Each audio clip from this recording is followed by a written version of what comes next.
지난주에 이어서 마태복음 예수님께서 산상 설교를 정말 하시고 내려오셔서 나병 환자를 고치시고 또 그 다음 길을 가시면서 오늘은 두 번째 기적을 행하시는 것을 보겠습니다.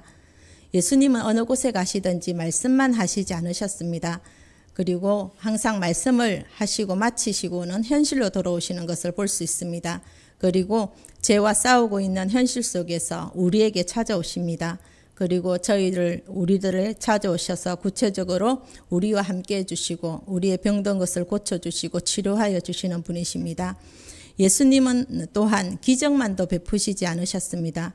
예수님께서 물고기를 한 마리도 잡지 못하는 베드로에게 나타나셔서 그물을 깊은 데 던지라고 하셨을 때에도 그때에도 먼저 베드로의 배 위에 올라가셔서 말씀을 가르치시고 그 말씀을 다 끝나신 후에 베드로에게 깊은 곳에서 그물을 던지라고 하신 것입니다. 오늘날 사람들은 또한 하나님의 말씀만 있으면 다 되는 것처럼 생각하는데 그러나 듣는 이것으로 끝나는 것이 아니라 그 말씀은 항상 현실에 적용되어야 한다는 것입니다. 현실 속에서 말씀이 능력이 되어야 합니다. 항상 성경 말씀을 배우고 우리가 설교를 아무리 들을지라도 내가 현실 속으로 그 삶의 변화를 가져오지 못한다면 그것은 예수님이 하신 말씀과 전혀 상관이 없는 것이라 할 수 있습니다. 그것은 또한 우리가 스스로 속이는 자가 되는 것입니다. 성경은 단순한 그 진리가 아니라 구원을 베푸시는 하나님의 능력입니다. 우리는 그것을 복음이라고 합니다.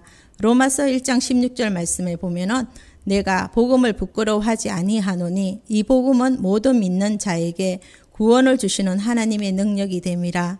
먼저는 유대인에게요 또한 헬라인에게로다. 이론이 아니고 능력이라고 했습니다. 복음의 능력입니다. 구체적으로 이 세상에서 정말 하나님의 그 놀라운 그 말씀을 생활로 녹여서 보여줄 수 있는 사람이 바로 그리스도인입니다. 예수님께서 산에서 이렇게 천국의 진리를 선포하시고 이 세상에 내려오셔서 병을 고치시고 귀신을 내쫓고 많은 기적을 베푸시는 우리가 그 예수님을 보면서 우리는 구원이 영적인 것만 아니라 육체적인 것까지 관계한다는 사실을 알게 됩니다. 하나님이 주시는 그 구원은 반쪽 구원이 아니라 완전한 구원입니다. 영육이 함께 하나님께서는 구원받기를 원하시는 것입니다. 예수님께서는 나병 환자를 고치신 후에 가버나움으로 들어가시게 됩니다. 오늘 5절 말씀에 예수께서 가버나움에 들어가시니라고 했습니다. 그 가버나움에 들어가시자마자 또 한 사람이 예수님을 기다리고 있었는데 그 사람은 바로 백부장이었습니다. 6절에서 백부장이 예수님께 나와 이렇게 말합니다. 주여 내 하인이 중풍병으로 집에 누워 몹시 괴로워하나이다 합니다. 나병 환자는 자기의 문제를 가지고 왔지만 이 백부장은 자기의 문제를 가지고 온 것이 아니라 종의 문제로 예수님을 찾아왔습니다. 예수님께서 백부장의 이 말을 들은 후에 7절 말씀에 내가 가서 고쳐주리라 하셨습니다. 참으로 예수님은 복잡하지 않으신 분입니다. 그리고 내가 누구인지 따지지도 않으신 분입니다. 이 말을 들은 백부장은 주여 내 집에 들어오심을 나는 감당하지 못하겠사오니 다만 말씀으로만 하옵소서. 그러면 내 하인이 낫겠사옵나이다라고 하였습니다. 그러면서 9절에 이렇게 반응하십니다. 예수님의 반응입니다. 놀랍게 여겨. 예수님은 좀처럼 놀라시는 분이 아니십니다. 그런데 여기서 놀라셨다고 했습니다. 그리고 13절에서 예수님께서 바로 백부장에게 말합니다. 가라 내 믿음대로 될지어다 합니다. 그때 그 시로 하인이 나았습니다. 오늘 이것이 우리에게 주어진 말씀의 전부입니다. 여기에서 우리는 또한 놀라운 사실을 하나 발견하게 되는 것입니다. 그것은 주인의 믿음을 통하여서 하인이 고침을 받았다는 것입니다. 나병 환자의 경우에는 자기 스스로의 문제를 해결하기 위해서 왔고 또 나병 환자는 그 자신의 순수하고 또 그 아름다운 믿음을 통해서 예수님께서 그 병을 고쳐주셨습니다. 그러므로 믿음 뒤에는 반드시 은혜가 있습니다. 언제나 믿음보다 더 큰 것은 또한 하나님의 은혜입니다. 하나님은 우리의 믿음을 보시고 또 병을 고쳐주시고 우리의 문제를 해결해 주십니다. 그리고 내가 이렇게 할 수 없는 상황에 있을지라도 하나님은 은혜로 우리의 모든 연약한 것과 질병과 또 아픔과 문제점을 해결해 주신다는 것입니다. 내 노력으로 되는 것이 아닙니다. 어떤 경우에는 이 나병 환자처럼 자기 힘으로 스스로 힘으로 고쳤다고 말할 수 있을지 모릅니다. 그러나 그렇게 되면 교만이 반드시 뒤따르게 됩니다. 완전한 은혜입니다. 이 중풍병자는 자기의 힘으로는 아무것도 할 수가 없었습니다. 이때에 주인인 그 백부장이 그를 대신하여 예수님 앞에 나가서 그 하인의 병을 고쳐주기를 간절히 원했던 것입니다. 이에 예수님이 백부장의 믿음을 보시고 병을 고쳐주셨습니다. 내 힘으로는 하나님 앞에 내 힘으로 오는 것 같지만은, 내가 스스로 하나님을 믿는 것 같지만은 우리는 하나님을 믿을 만한 자격이 없는 사람들입니다. 내가 하나님을 믿게 된 것은 내 노력 때문인 것 같지만은 그 뒤에는 반드시 하나님의 은혜가 있습니다. 우리가 죄 짓지 않는 것 또한 우리가 잘해서가 아닙니다. 하나님의 성령이 죄 짓지 않도록 도와주시기 때문입니다. 우리가 늘 죄를 지을 수 있는 기회가 많았지만은 하나님께서 그 모든 것을 막아주십니다. 그래서 오늘 우리가 다 여기 있는 것입니다. 믿음이 있으면 정말 내가 내 몸으로 갈 수 없고 내 입으로 고백할 수 없다 할지라도 하나님은 우리의 중심을 보고 계십니다. 우리가 여기서 더 나아가 볼 것은 중보 기도의 능력입니다. 백부장의 이 믿음, 백부장의 이 기도와 백부장의 이 능력이 하인의 병을 고쳐주게 됩니다. 그리고 100년 전에 이 땅에 항무지였을 때에도 미국에 있는 몇 교회에서 선교사들을 한국에 보내어 파송하고 어려운 한국 땅을 위해서 눈물로 기도했습니다.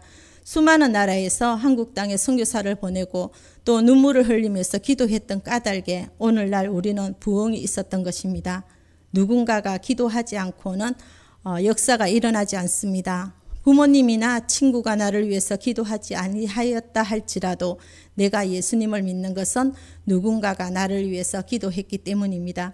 마태복음 9장을 보게 되면 또 한 사람의 중풍병자가 나타나는데 들것에 누인 이 중풍병자를 사람들이 예수님 앞에 달아내립니다. 이때 예수님이 하신 말씀이 아주 인상적이죠.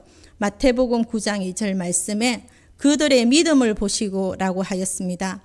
중풍병자의 믿음이 아니라 그를 데리고 온 사람들의 믿음을 보시고 예수님께서 병을 고쳐주셨습니다. 우리들이 누군가를 위해서 기도할 때 하나님께서는 반드시 역사하신다는 사실을 우리는 믿어야 할 것입니다. 들어주지 않는 것 같을지라도 하나님은 반드시 기억하고 계십니다. 사람들의 믿음을 보시고 하나님은 그 기도를 반드시 응답해 주십니다. 그러기에 믿음의 기도는 역사하는 힘이 있습니다. 야고보서 5장 15절 말씀에 믿음의 기도는 병든 자를 구원하리니 주께서 저를 일으키시리라고 하였습니다. 하나님은 반드시 이방인의 기도, 중보의 기도를 반드시 들으십니다. 오늘 우리가 이 성경 말씀을 통하여서 또한 발견할 수 있는 것은 또 다른 사실이 하나 더 있는 것은 하나님께서 이스라엘 백성의 기도를 들으시지만은 이방인의 기도도 들으신다는 사실입니다. 이것은 지금 우리의 상황에서는 이해가 가지만은 예수님 당시에는 상상할 수도 없는 일이었습니다. 왜냐하면 이방인들은 하나님 나라 밖의 자손들이었고 하나님을 믿고 구원받을 수 없다고 여겼기 때문입니다. 당시 유대인들에게는 할례 받은 사람만이 구원받는다는 선민의식이 있었습니다. 그런 그때에 예수님께서 이방인에게도 구원을 베풀어 주셨습니다. 오늘 11절 말씀입니다. 또 너희에게 이르노니 동서로부터 많은 사람이 이르러 아브람과 이삭과 야곱과 함께 천국에 앉으려니와 그 나라의 본 자손들은 바깥 어두운 데 쫓겨나 거기서 울며 이를 갈게 되리라 라고 하였습니다. 구원이라는 것은 선택된 이스라엘 백성에게만 있는 것이 아니라 이스라엘 백성이 보기에 구원받지 못하였고 저주받은 사람들인 이방인들에게까지 있었던 것입니다. 동서로부터 이스라엘 밖에서 구원받은 백성이 물밀듯이 올 것인데 그들은 아브람과 이삭과 야곱과 함께 천국에 앉겠지만 이 나라의 본 자손들은 즉 선택받았다고 자만심과 교만에 가득 차 있는 자들은 바깥 어두운 데 쫓겨나 이를 갈미 있으리라고 한 것입니다. 천국에 갈 믿음이 있으면 이 나병 환자나 백부장이 가졌던 믿음이 없으면 또 아무 소용이 없다는 것입니다. 오히려 우리가 어두운 데 쫓겨나서 슬피 울며 이를 가는 일이 생길 수 있다는 것입니다. 하나님은 또 선택받은 이스라엘 백성뿐 아니라 이방인을 구원하시기를 원하십니다. 구원이란 이스라엘 백성에게만 반드시 주어지는 것이 아니라 정말 우리에게 주 예수를 진정으로 믿는 모든 믿음의 사람들에게 주어지는 것입니다. 이 사건을 통해서 또한 발견할 수 있는 또 다른 사실은 고침을 받은 중풍병자가 정말 주인공이 아니라는 것입니다. 중풍병자가 아니라 그의 주인인 백부장에게 초점이 맞추어져 있습니다. 중풍병자는 그저 주인 때문에 병 고침을 받은 사람입니다. 여기서 하인의 병이 나았습니다. 실제적인 문제는 백부장의 믿음이었습니다. 13절 말씀에 예수께서 백부장에게 이르시되 가라 내 믿은 대로 될지어다 하시니 그 즉시 하인이 나으니라 하였습니다. 오늘 백부장의 믿음의 그 네 가지를 한번 생각해 보겠습니다. 첫 번째로 이 백부장은 자기의 부하를 조건 없이 사랑한 사람입니다. 백부장은 100명의 부하를 데리고 있는 책임자고, 그런데 이 사람에게는 하인이 있었습니다. 그 당시에 보면 하인은 물건과 같습니다. 사고 팔 수 있으며 정말 죽일 수도 있는 자기의 재산 목록 중 하나입니다. 인격이 아닙니다. 그런데 종이 중풍병에 걸렸습니다. 도무지 주인에게 도움이 되지 않습니다. 오히려 고추장스럽습니다. 종이 살아있는 동안에는 주인의 돈이 더 들어가게 될 것입니다. 그럼에도 불구하고 이 주인이 자기의 인격과 신앙과 모든 것을 다 바쳐서 예수님 앞에 와서 자기가 병든 것처럼 진실하게 이 하인이 고침받기를 원하였다는 사실입니다. 백부장은 하인을 물건으로 보지 않았고 한 사람의 인격으로 보았습니다. 하나님의 형상으로 보았습니다. 자기 마음대로 부릴 수 있는 사람으로 보지 않았다는 것입니다. 우리가 두 번째로 백부장은 또한 이 사람은 진정한 겸손한 사람이었음을 볼 수 있습니다. 예수님께서 내가 가서 고쳐주겠다고 하셨을 때 예수님이 오시겠다고 하셨는데도 예수님의 그 오심을 감당치 못하겠다고 말합니다. 이것이 바로 겸손입니다. 겸손이란 하나님의 위대하신 능력을 발견하는 데부터 시작됩니다. 예수 그리스도의 그 엄청난 사랑을 발견한 데서부터 자신의 무능함을 깨닫게 됩니다. 진정한 겸손, 그것이 바로 백부장의 믿음이었습니다. 가치 없는 하인을 가장 가치 있는 사람으로 대해주었던 믿음과 아울러 예수님에 대한 존경과 겸손과 신뢰가 이 백부장에게 있었던 것입니다. 우리가 세 번째로 보는 것은 백부장에서 또 발견할 수 있는 것은 말씀에 대한 확신입니다. 8절 말씀에 백부장이 대답하여 가로되 주여 내 집에 들어오심을 나는 감당치 못하겠사오니 다만 말씀으로만 하옵소서. 그러니 내 하인이 납게 삼나이다. 이 백부장은 예수님의 그 능력을 실제로 믿었던 것입니다. 그래서 은혜를 받은 사람일수록 더 겸손하고 하나님 말씀을 실제로 믿는 사람입니다. 네 번째로 볼 것은 이 백부장의 믿음에서 그가 자기 삶의 경험을 활용한 사람이라고 볼 수 있습니다. 이 사람은 100명의 부하를 거느리고 있습니다. 많은 수하에도 있어 보았고 상관으로도 있어 본 사람입니다. 이 놀라운 사실은 이 사람이 먼저 자기의 직업의 경험을 통해서 천국의 비밀을 깨달았다는 것입니다. 똑같은 군인일지라도 그렇게 깨닫지 못하는 사람이 대부분입니다. 어떤 종류의 직업을 가졌냐가 중요한 것이 아닙니다.